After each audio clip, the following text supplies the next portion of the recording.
ठाकुर जी को रिझाना है तो भक्तमाल की कथा अवश्य सुनाना है।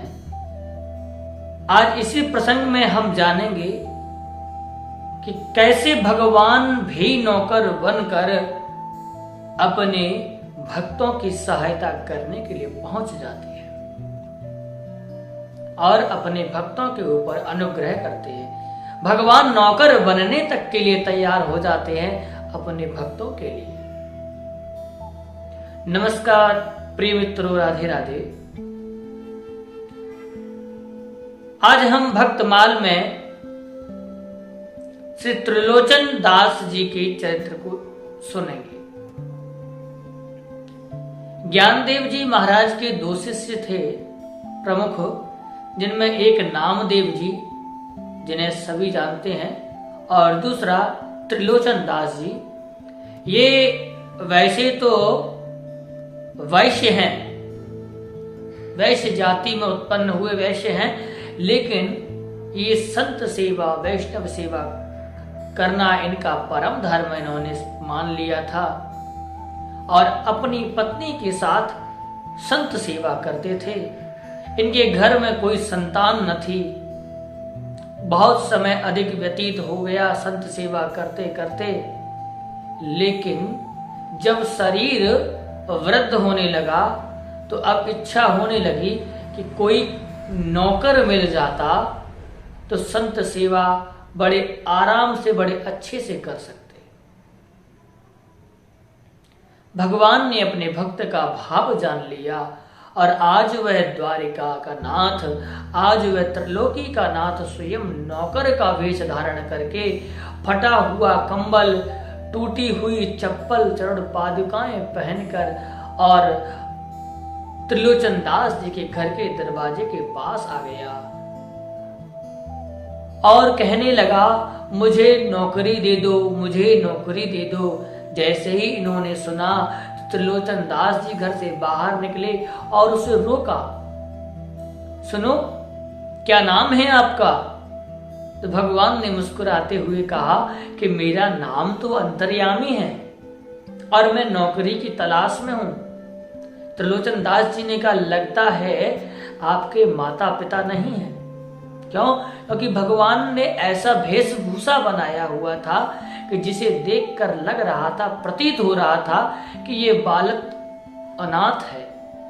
क्योंकि माँ बाप अपने बालकों को बड़े लाड़ प्यार से रखते हैं, श्रृंगार करके अच्छे से उसको सजा कर रखते हैं। इसका कोई न श्रृंगार है, इसके वस्त्र भी अस्त व्यस्त है, फटे हुए हैं, पुराने हैं। तो कहा, नौकरी करोगे? अंतर्यामी ने कहा, नौकरी के लिए तो घूम ही रहा हूं।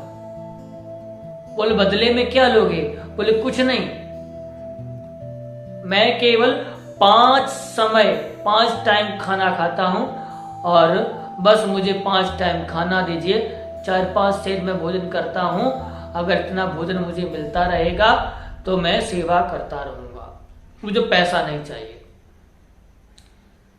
त्रिलोचन दास जी ने कहा, ये तो अच्छी बात हो गई कि इसे देने के लिए पैसे भी नहीं चाहिए, खर्च करने पड़ेंगे, संत की सेवा करेगा और प्रसादी इतना तो बचेगी कि ये पा लिया करेगा।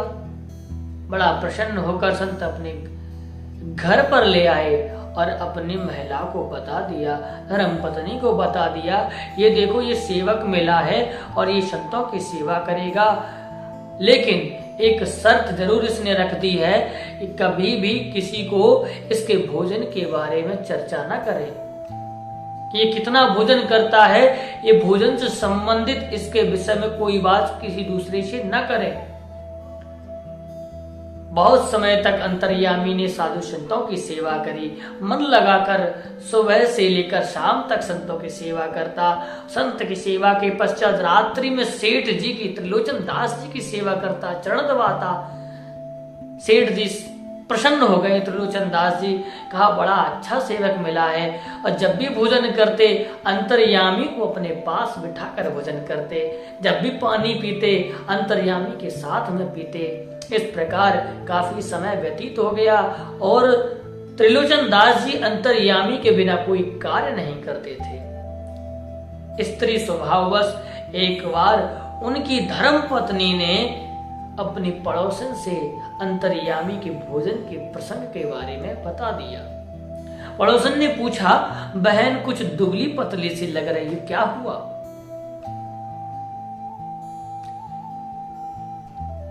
तो संत की धर्म पत्नी ने कहा कि मेरे यहाँ एक नौकर है, सेवक है, जो 5 समय भोजन करता है। मैं बस उसी के लिए आटा पीस पीस कर परेशान हो गई, इसीलिए मैं दुबली पतली हो गई हूँ।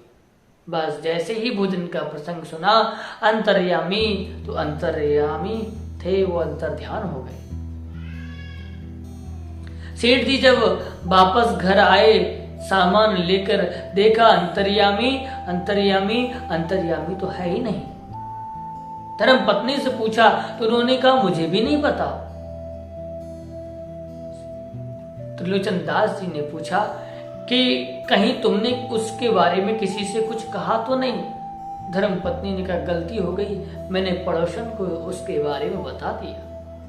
सेठ जी रोने लगे कि तुमसे जब मना किया गया था कि आपको किसी से भी उसके भोजन के प्रसंग के बारे में नहीं कहना, देखो चला गया ना। इतना अच्छा सेवक कहाँ मिलता है?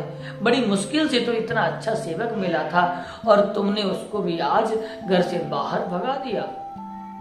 उदास हो गए, खाना नहीं खाया, 3 दिन तक उसका इंतजार करते रहे।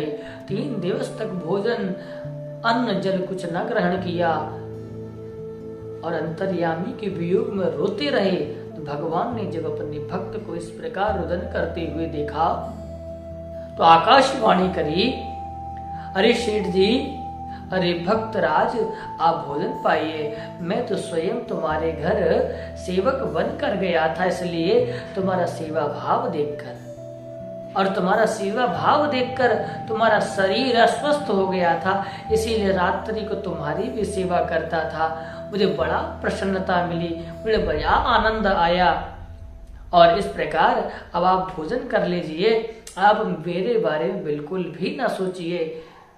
अगर आप चाहें तो मैं दोबारा भी सेवा करने के लिए आ सकता हूँ। त्रिलोचन दास जी ने कहा, नहीं, मैं भगवान को अपना दास बनाकर सेवा करने के लिए नहीं बुला सकता। मैं तो भगवान का स्वयं ही दास हूँ, मैं भगवान को दास नहीं बनाना चाहता। मैं अपने शरीर से, अब अपने तन मन से केवल संतों की सेवा करूंगा। और त्रिलोचन दास जी ने संतों की सेवा की और अपने हृदय में, अपने मन में अंतर्यामी का स्मरण करते रहे कि मैंने आपको दास समझकर, आपको सेवक समझकर जो भाव रखा था, अगर मुझे पता होता तो मैं आपकी सेवा करता, मैं आपके चरण दबाता और आपकी भक्ति करता।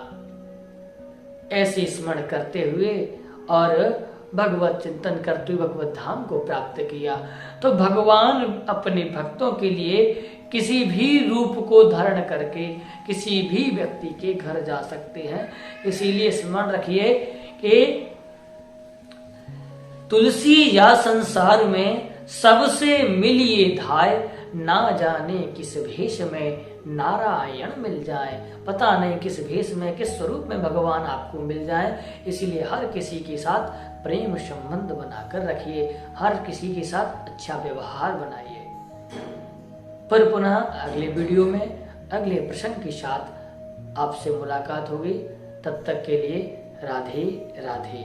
अगर आपने हमारे चैनल को सब्सक्राइब नहीं किया है तो कृपया सब्सक्राइब करना न भूलें।